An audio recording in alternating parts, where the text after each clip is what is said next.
Hai pecinta misteri, jika kalian itu pengen banget bikin podcast, kalian bisa langsung aja download aplikasi Anchor yang tersedia di Play Store ataupun di App Store.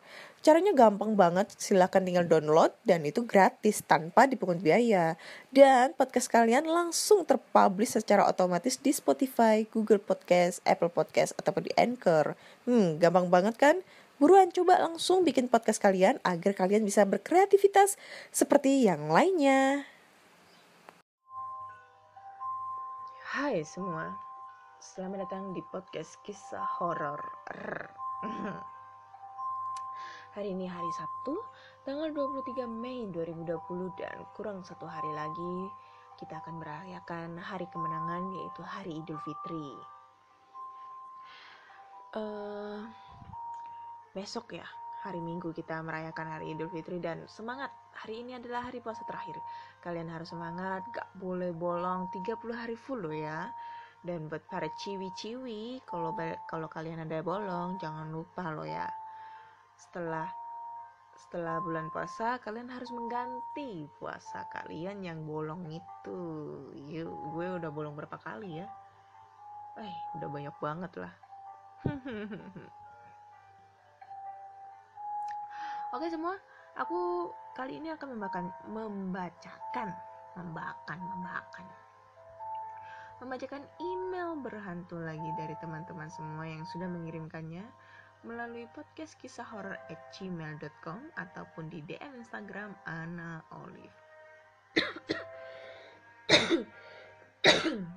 Batuk udah berapa lama ini ya aku batuk ini, tapi bukan corona loh ya, udah aku periksain sih, tapi kata dokter itu kena gejala bronkitis gitu katanya ya, karena terlalu sering menghirup udara tidak bagus dan kurang minum air putih kayak gitu sih.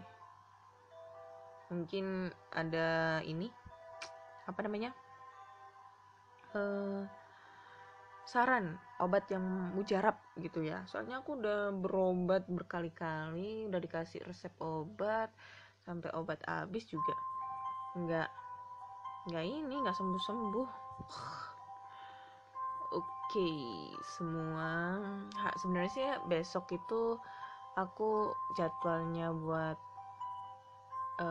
posting podcast ya, tapi karena aku hari ini gabut banget dan ya mungkin efek jomblo ya udahlah, sambil menunggu waktu sahur aku membuat podcast.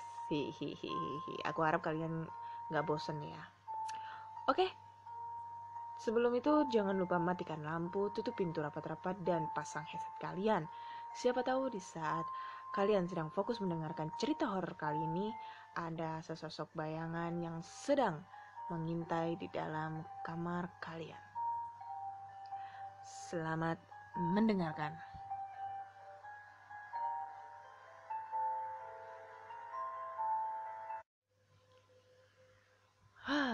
Mulai lagi dengan cerita horor. Oke. Ini udah banyak banget email yang masuk dan kita harus membacakan satu demi satu. Dan kali ini akan ada 3 cerita yang aku bacakan kali ini. Dan cerita pertama datang dari email. Bentar ya.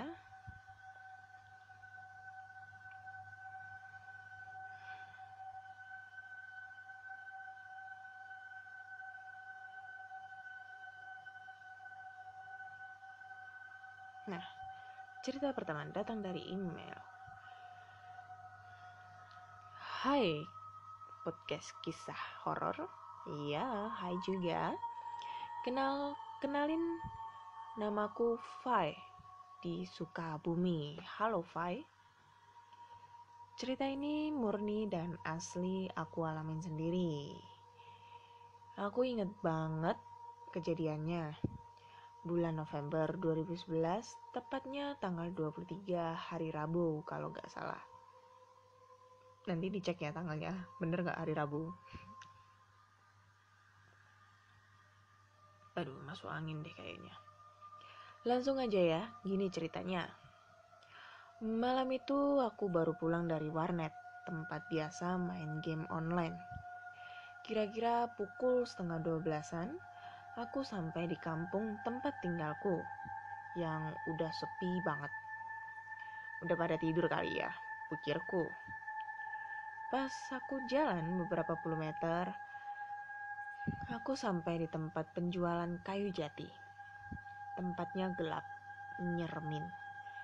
Dan di samping tempat itu, ada kebun kecil milik warga dan sungai di antara kedua tempat itu.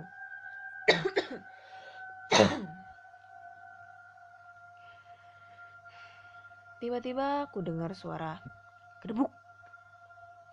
Suara benda jatuh berasal dari kebun kecil tadi. Aku noleh ke arah datangnya suara, tapi gak kelihatan apa-apa, saking gelapnya. Akhirnya aku sugestiin diri sendiri, kalau itu cuma kelapa atau nangka yang jatuh.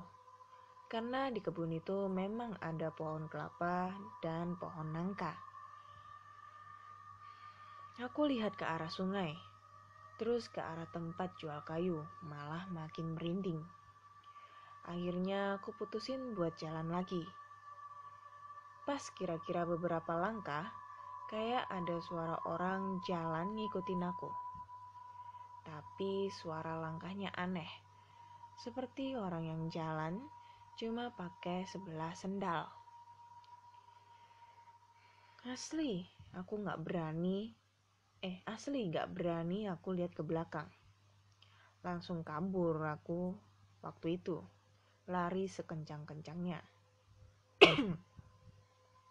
Ceritanya tinggal beberapa meter menuju rumah, aku baru berani nengok ke belakang. Ternyata gak ada siapa-siapa dong. Dan tiba-tiba aja perutku sakit, mules banget. Akhirnya aku putusin buat mampir ke WC umum yang gak jauh dari rumah. Singkatnya, abis aku buang air besar, srek-srek, suara itu muncul lagi. Suara langkah yang cuma pakai sebelah sandal. Tapi kali ini kayak jalan-jalan di sekitar WC tempat aku buang air besar itu. Rasanya mau copot jantungku.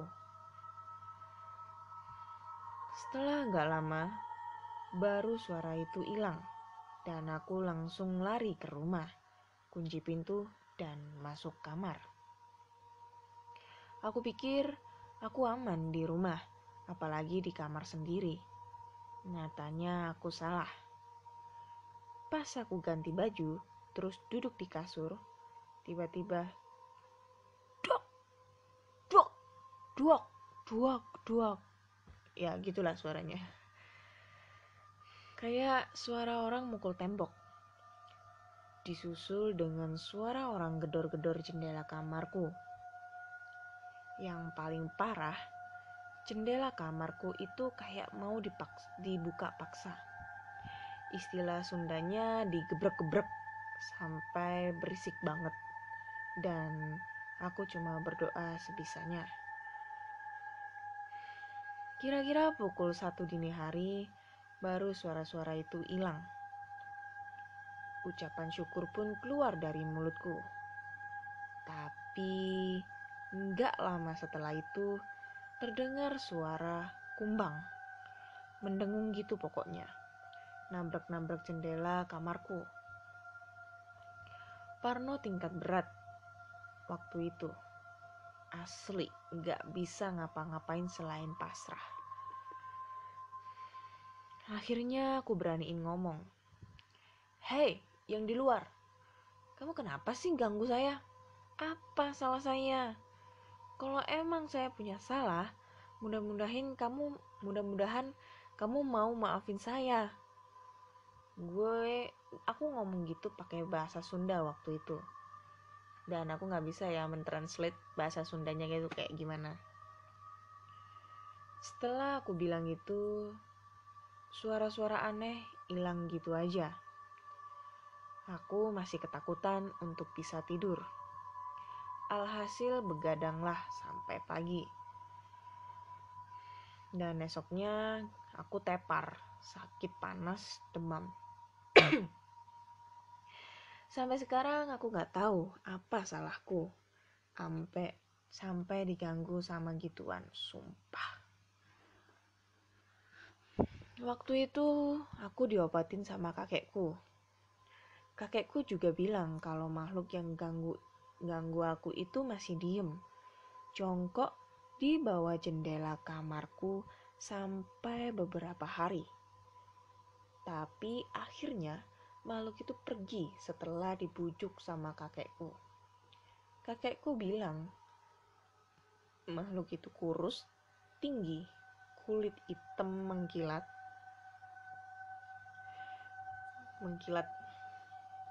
metalik ya, hitam metalik. Matanya kuning dan botak juga. Nah, gitu aja Kak. Maaf kalau kepanjangan. Aku lebih suka cerita detail soalnya biar seru, dan maaf juga kalau agak membosankan.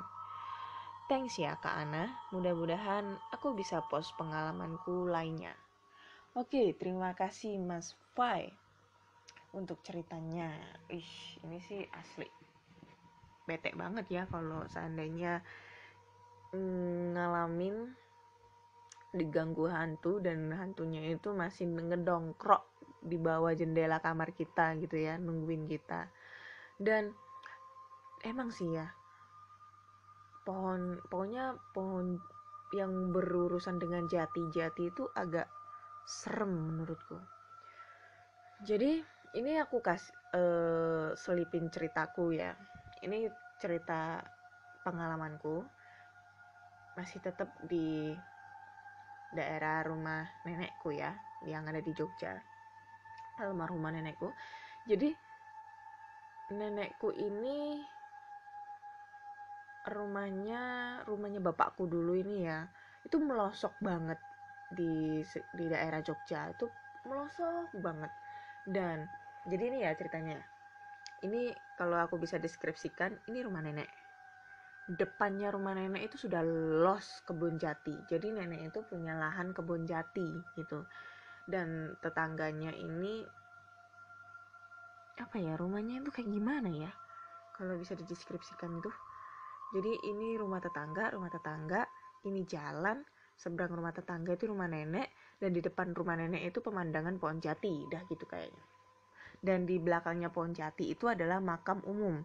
Di depannya makam umum adalah, di seberangnya makam umum itu kali yang biasanya buat kita mandi, nyuci baju gitu ya, yang dulu pernah aku ceritain. Saudaraku pernah digangguin sosok di sana. Jadi ceritanya, waktu aku masih kecil ya, masih SD lah nggak salah.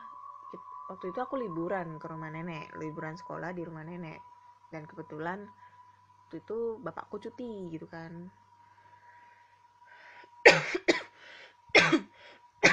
Cuti karena habis dinas luar gitu. Nah, waktu itu aku pulang sama bapakku doang, mamaku nggak ikut. Mamaku di rumah di Surabaya. Soalnya tuh mamaku tuh paling anti gitulah diajak mudik gitu, walaupun mudik di rumahnya sendiri di Kediri, di Nganjuk situ, dia nggak mau, males gitu katanya.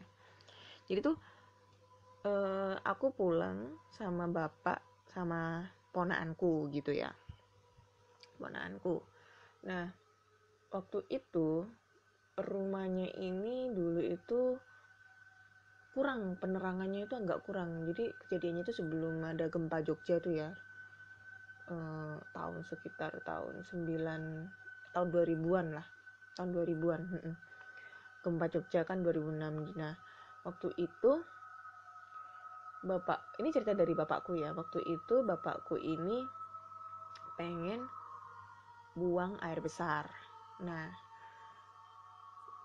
kalau dulu sebelum waktu ada gempa Jogja, dulu itu kita kalau mau buang air, mau nyuci baju, ambil air, ataupun mandi, itu di kali guys, kali di sungai kecil gitu ya.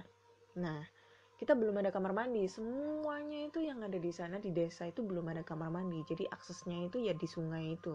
Dan di sana itu banyak banget ya sungai-sungainya.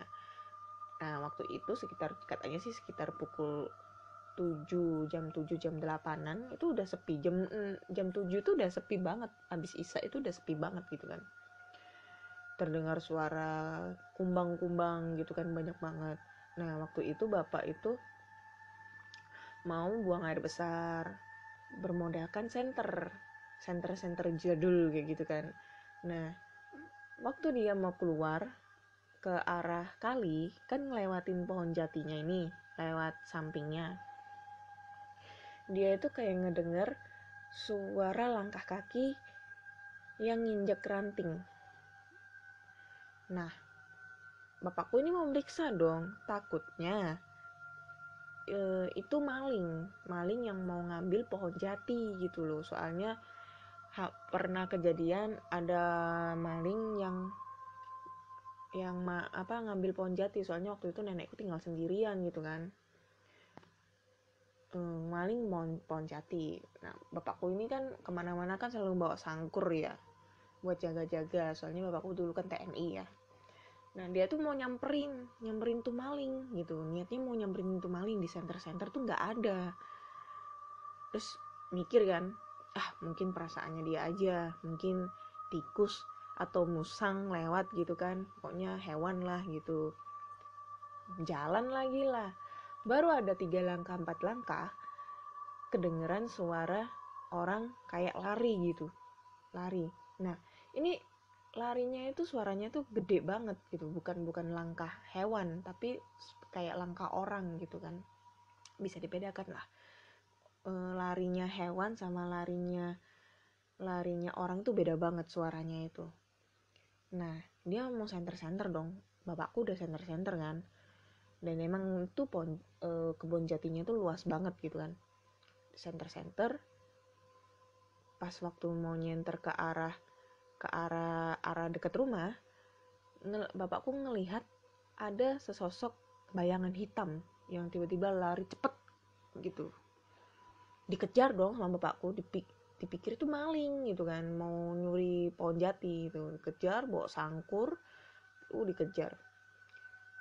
Pas udah nyampe di lokasi, dicari dong di senter lagi, hilang itu sosok itu. Habis itu kedengeran lagi suara. Nah, tapi posisinya itu bukan di deket bapakku berdiri, tapi udah jauh, tempatnya itu ada di belakang gitu loh.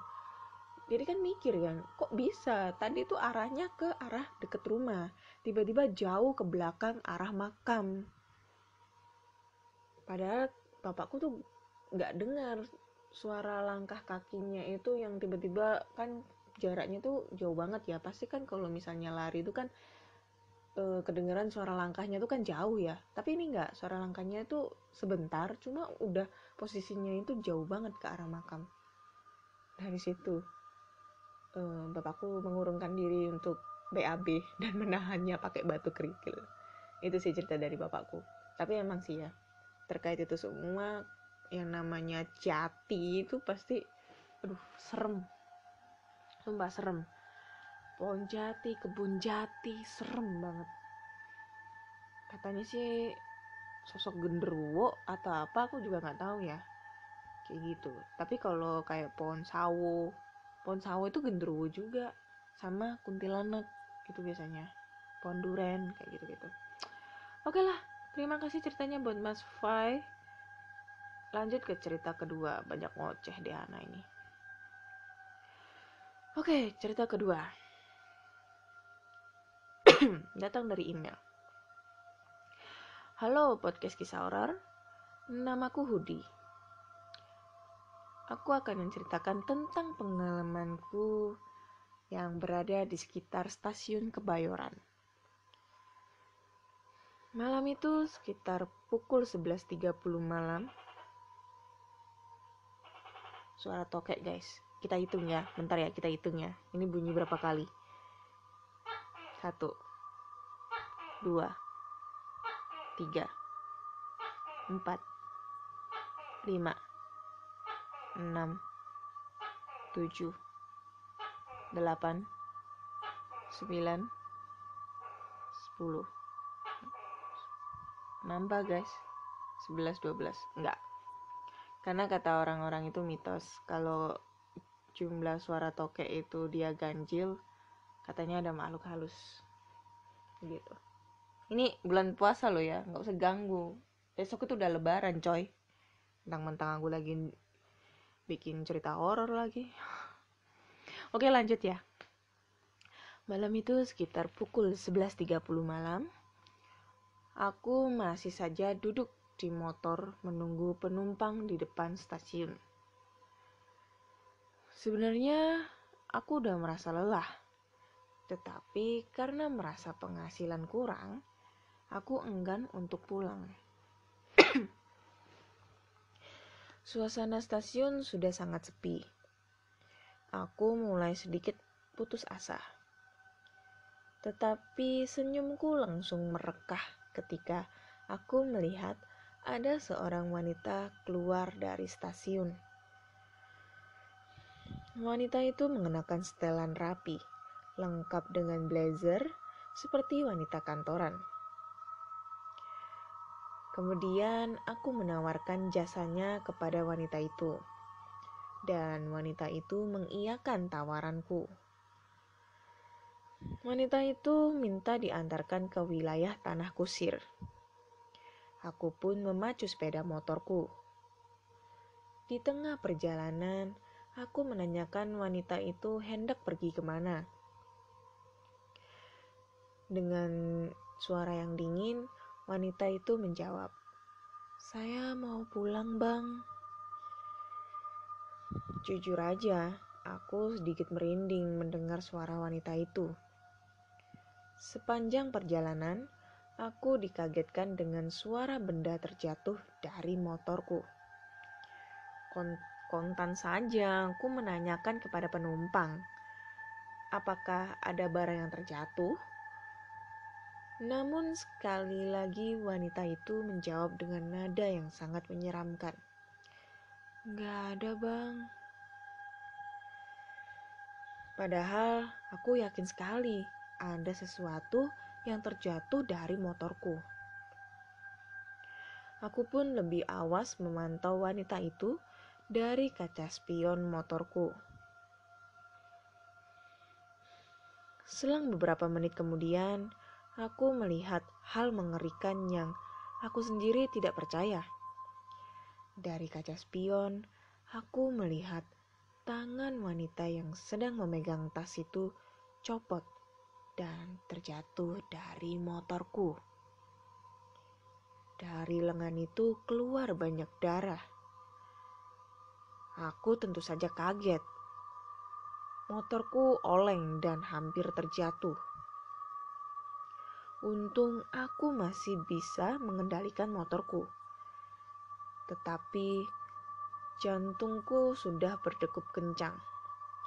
Ia takut yang aku bonceng ternyata bukan manusia. Lantunan doa keluar dari mulutku. Bahkan aku tidak fokus ke jalan. Tubuhku sudah gemetaran hebat. Iseng-iseng aku melihat ke arah spion sebelah kanannya. Dan betapa kagetnya.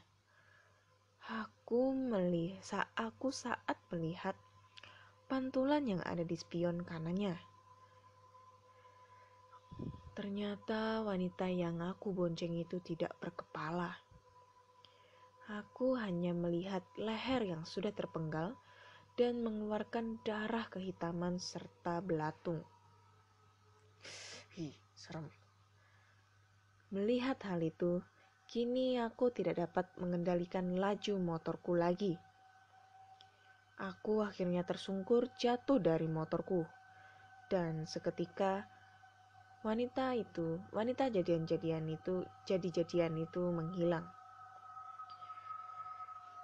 Aku bangun dan membersihkan diriku. Ketika aku sedang membersihkan bajuku, terdengar suara tawa cekikikan dari balik rimbunan pohon. Jantungku pun serasa mau berhenti. Tidak lama setelah itu terdengar suara, "Bang, tolongin saya." Dibarengi dengan sesosok kepala keluar dari semak-semak dan terbang ke arahku. Yang ternyata itu adalah kepala wanita yang aku bonceng tadi. Hancur lah, serem ini Pak. Saat itu aku seperti disambar petir. Aku hanya bisa terpaku diam. Aku seakan tidak percaya akan apa yang aku lihat. Ketika kepala itu sudah berada 5 meter dari diriku, tiba-tiba aku tersadar dan berlari sekuat-kuatnya meninggalkan motorku. Wajah wanita itu sangat pucat dan banyak luka di sana-sini. Aku terus saja berlari dan akhirnya aku sampai di sebuah rumah warga. Aku mendapat pertolongan.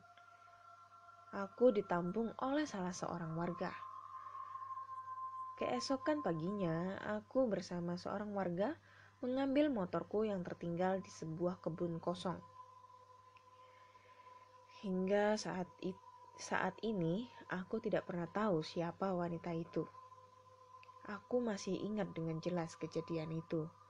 Kejadian yang diyakini adalah ulah salah satu arwah korban tragedi Bintaro yang kini masih bergentayangan di sekitar lokasi kejadian. Sekian cerita dari aku ke Ana, semoga dapat menambah dosis horor para pendengar semua. Ini cerita dari Mas Hudi ya. Serem banget ini Mak. Tragedi Bintaro. Tahun berapa tragedi Bintaro itu ya? 80-an ya? Lupa aku. Dan itu adalah tragedi yang sangat besar yang memakan banyak korban. Oh my god. Dan itu memang apa ya? Kisah stasiun kereta hantu Bintaro itu masih ada sampai sekarang gitu loh. Masih banyak yang menghantui, ya mungkin ulah jin yang menyerupai dari sosok korban-korban yang ada di sana. Dan banyak banget sih cerita dari temen-temenku. Aku sih belum pernah ya ke Jakarta beberapa kali, tapi belum pernah lewat yang namanya Bintaro apalah, itu belum pernah lewat. Dan memang sih kata teman-teman yang tinggal di sana itu emang serem banget gitu loh. Selain terowongan Casablanca, stasiun mana itu? Karawang ya? Stasiun Kebayoran ya? Itu paling serem gitu, the best gitu, number one, numero uno, kayak gitu deh. Dan sampai sekarang itu aku pengen banget ya explore ke terowongan Casablanca, tapi kayaknya enggak deh, karena itu katanya banyak banget sosok kuntilanak merah. Karena kuntilanak merah itu auranya jahat banget, serem. Oke, kita lanjut cerita terakhir. Cerita terakhir datang dari salah satu pendengar yang mengirim ceritanya melalui email yang tidak ingin disebutkan namanya. Oke. Ayah saya dulu merupakan seorang TNI AD, aktif dan Babinsa Koramil di daerah Bogor. Dia pekerja ulet dan tidak pernah mengeluh dengan keadaannya yang dulu cuma berpangkat kopral untuk membiayai kuliah kakak perempuan saya waktu itu, sekitar tahun 2003-an. Karena kakak saya butuh dana penelitian karena lagi KKN juga. Kebetulan pada waktu itu ayah saya punya angkot yang selalu kejar setoran, dalam artian bagi hasil dengan supir, walaupun pembagian hasilnya dimulai pagi, pukul 8 sampai setengah 6 sore. Nah, setiap sore itu angkot selalu simpan di garasi rumah. Memang tidak ada yang aneh bagi saya kelihatannya. Tapi, jikalau ayah saya sehabis piket dan bertugas, beliau suka nyambi jadi supir angkot karena butuh biaya untuk sehari-hari dan kuliah kakak saya juga.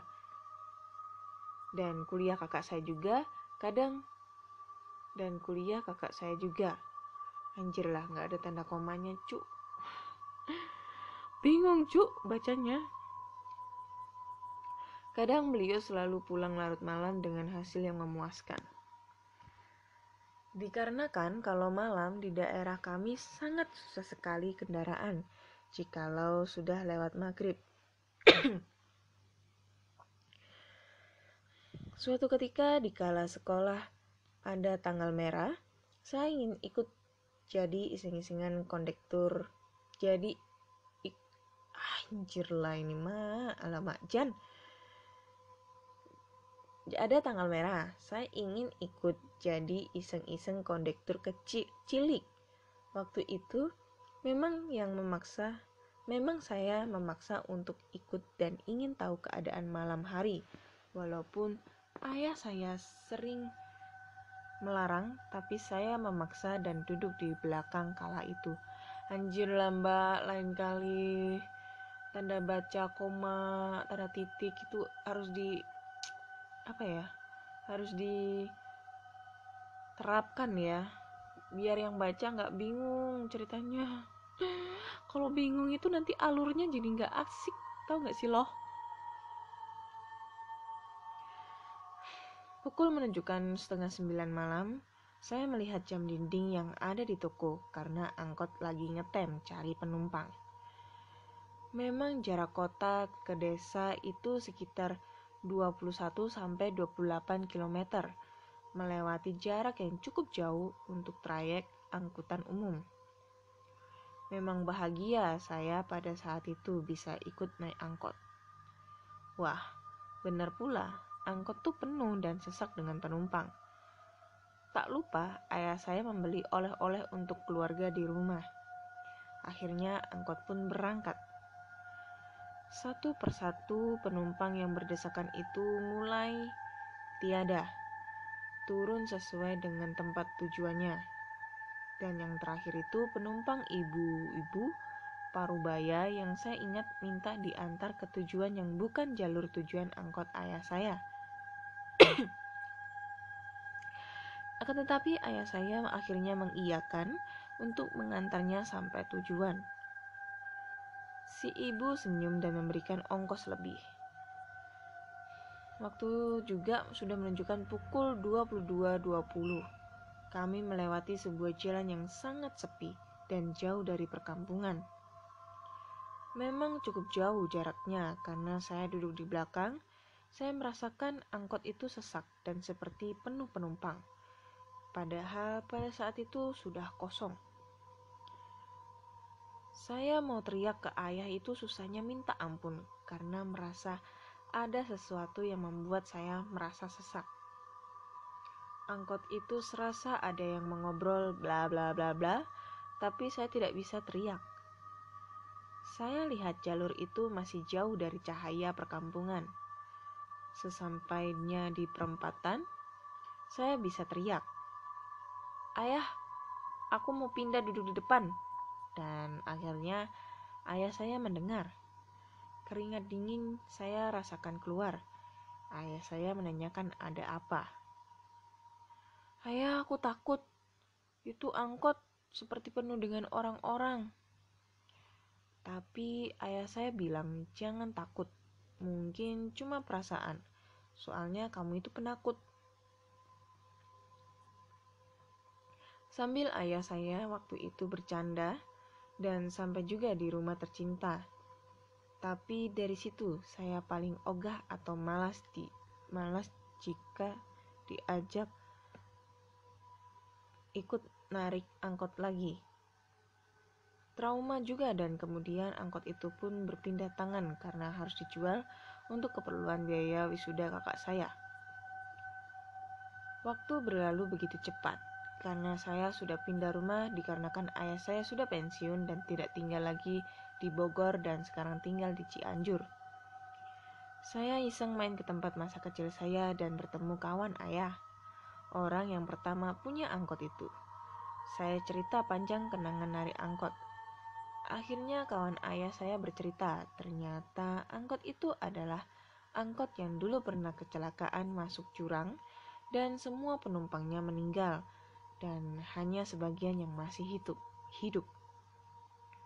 Pada saat itu kecelakaan, angkot dalam keadaan penuh. Waduh, disitulah saya baru tahu.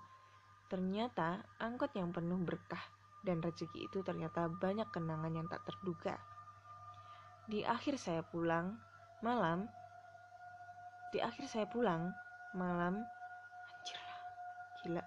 Saya melihat angkot itu sudah terbengkalai di pinggir rumah orang yang dulu beli dari ayah saya. Berkarat dan sudah tidak terawat karena mesinnya sudah rusak. Anjir lah. Ceritanya selesai guys. Jadi aku gak bisa menangkap tentang cerita yang terakhir ini ya.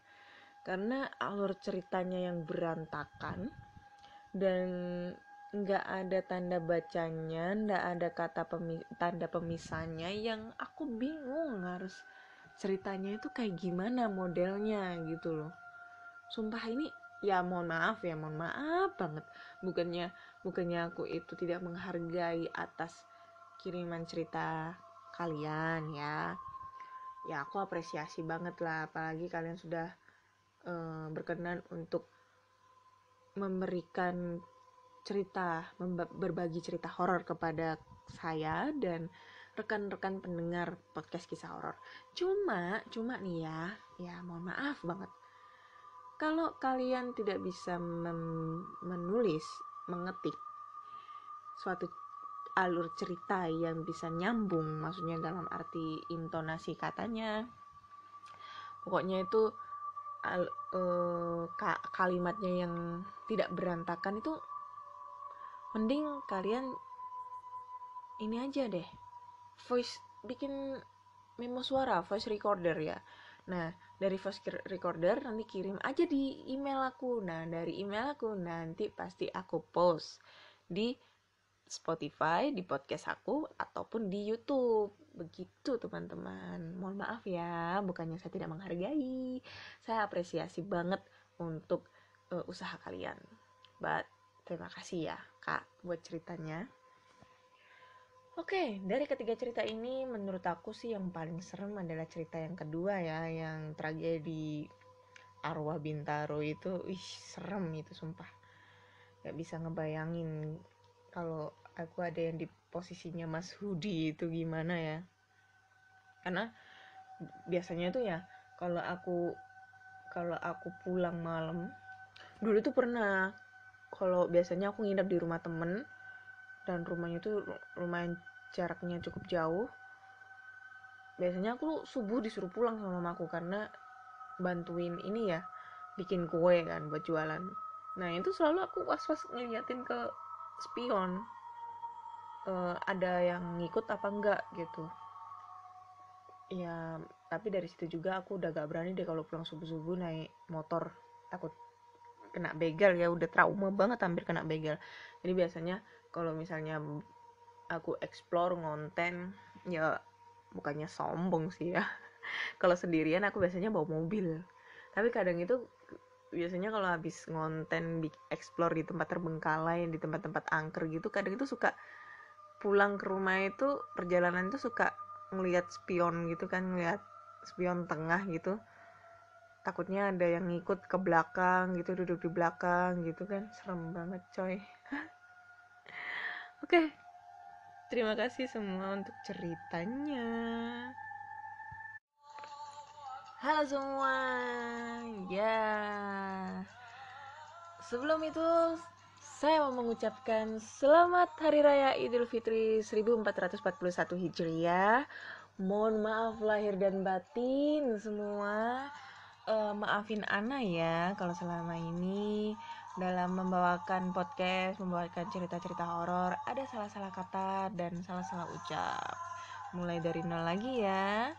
Dan untuk kalian semua, Ya pokoknya saya ingin mengucapkan selamat hari raya Idul Fitri ya. Aduh, nggak kerasa gitu ya, 1 bulan udah kita terlewati dan udah apa namanya, udah mencapai hari H, hari Lebaran, walaupun kita tidak bisa merayakannya dengan sanak keluarga yang ada di desa ataupun di mana-mana ataupun tidak bisa berkumpul, tetapi setidaknya kita selalu mendoakan satu sama lain. Oke, terima kasih untuk semuanya dan selamat merayakan hari Lebaran. Assalamualaikum.